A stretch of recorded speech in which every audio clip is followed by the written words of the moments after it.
So to me, the smell of turf reminds me of family. So generations back, my great great grandfather was a stowaway on a ship to New York, and so I believe that some of the scents that I identify with now are kind of a cultural or a family memory in the way that magnolia triggers things from the Mississippi for my mother. But peat for me, when I arrived in Ireland, when I smelled it in the fireplaces, smelt like home, even though we burned wood in New York when I was growing up. So I think there is something that carries through as a kind of cultural familial memory. Um, but it's also political now, of course. And there's the new emerging knowledge of the need for scientific ecological action in the face of climate change. There's also the huge demographic shifts in the population, especially after the Ukraine war broke out, but even before that, Ireland is still such a welcoming country to refugees for all kinds of reasons and purposes. This area out here in the southwest of Ireland has received more refugees than I believe I'm correct in saying any other region, or at least as many, to the extent that the whole community here has changed, and Irish language as well as Ukrainian are now being taught in some of the primary schools, and that's happened just in a few quick years. Well, at the same time, though governments are not moving nearly fast enough to really address the climate emergency, what is happening at ground level is much more significant, and that's where peat and the bog come in, because it's a contested territory, and it's contested in many ways and in many levels. Turf is a contested scent here now, especially now, for all kinds of reasons to do with the hugely quick and political with a small p politicization of the demographic change, especially in small rural communities like here in Cahersiveen. So you had almost overnight, with no warning, large numbers of Ukrainians in particular, and before them direct provision um, uh, citizens arriving literally in the night and filling the hotels.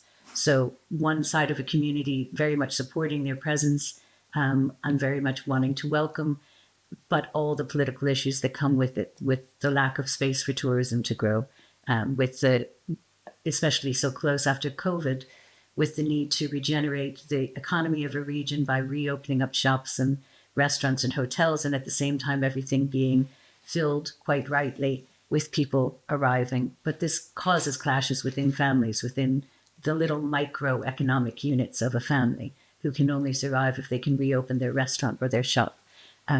So you saw that clash and protests here in Cahersiveen. You saw it in other rural communities, and this is directly related to the scent of turf and peat, which there was a time only 5, 6, 7 years ago when you walked down Cahersiveen Main Street, you smelled turf burning in every fire. And you may well now too, or a combination of wood, but it's no longer a scent that is core to the memory and sense of home of every citizen here. The citizenship has changed radically. So now in many of the primary schools, both, well, English, Irish Gaelic, and now also Ukrainian are taught, which is wonderful. And it creates this sense of a world community in this tiny ocean facing community. But it also calls into question what is home. And if it is all of our home, and Earth is all of our home, and Cahersiveen is now everyone's home, well, how do we identify with the Earth and the natural plants and the scents that are so deeply connected to human memory and that sense of home? So it's a wonderful time to be asking those questions, and at the same time, there are the government initiatives to cease the burning of peat. There are the bioeconomy issues to be dealt with.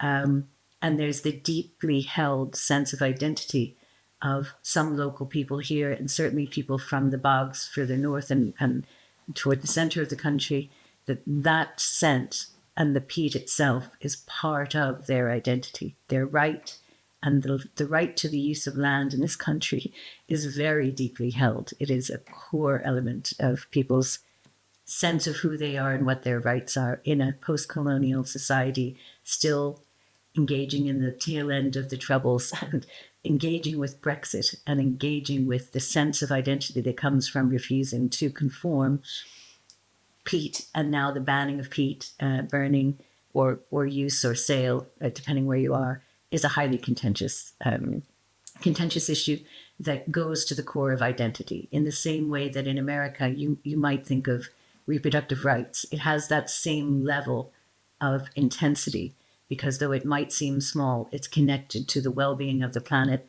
the sense of who belongs in this community and who doesn't, and who has the right to use the land that they and their generations of family owned or farmed on to heat and provide sustenance through heat for their own unit, their own family, and by extension, the community.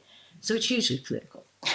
And it's also a sense of home at the same time, an emotionally triggering, you might say spiritually triggering, psychologically connected scent that does not necessarily lead directly to rational, polite, informed conversation. It leads to intuitive, emotional conversation often. So I think it's a complicated one.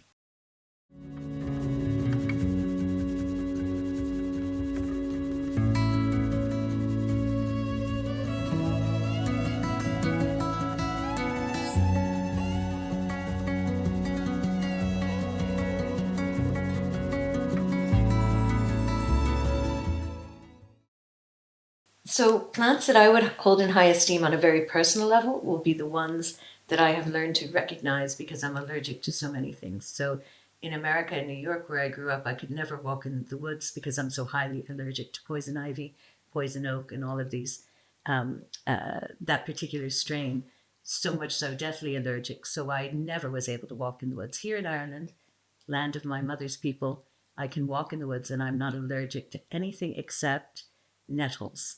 And most people love nettles and put them in soups and tonics and all kinds of soaps and teas. And I am very highly allergic to them. So the plant that I value most is dockweed, which is the natural remedy and always growing next to the nettle. So I learned very quickly to recognize the nettle and the dockweed. For me personally, that's important, but it really taught me, I hadn't known in New York that very often next to a plant with poisonous or allergic properties for some people, that there will be an antidote growing next to it. I simply didn't know that. I wasn't raised in the natural world in New York. I avoided it at all costs. So for me, that's resonant. The other one, though, for me is what here they call brambles, which is wild blackberries. They have, especially the stem, and the stem right near the berry itself, has a very strong scent, which is gorgeous.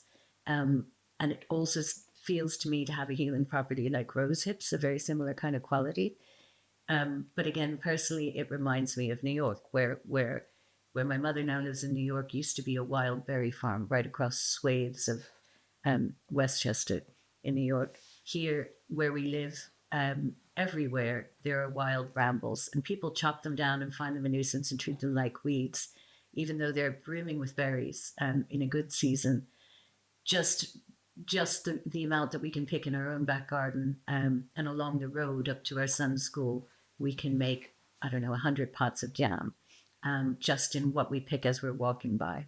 So they're everywhere, but most people don't pick them. In fact, we are told that we are the old hippies who go around foraging berries, and it's embarrassing. but they are quite a remarkable antioxidant. They taste delicious, and they're everywhere. So for me, that's a resonant one.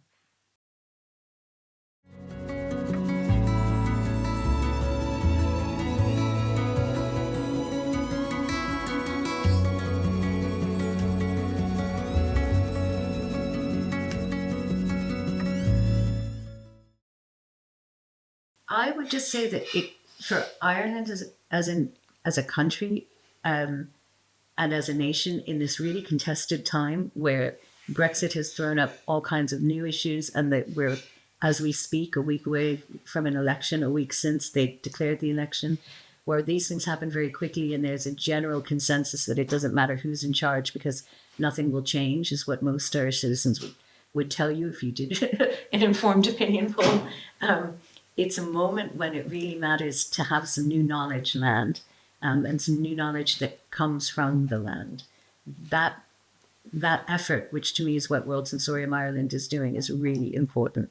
That there is now an intervention by a world-renowned artist who knows about the bioecology of the earth in this area out west, where all kinds of conversations are happening and not happening that need to happen about the future of our planet, about cultural understanding, about identity and national identity, and how we move forward without the negative aspects of a post-colonial society, how we move forward as a new society with a new population, how we do so healthily, how we do so with less conflict, how we do so with some kind of agency for the people and the plants that support us.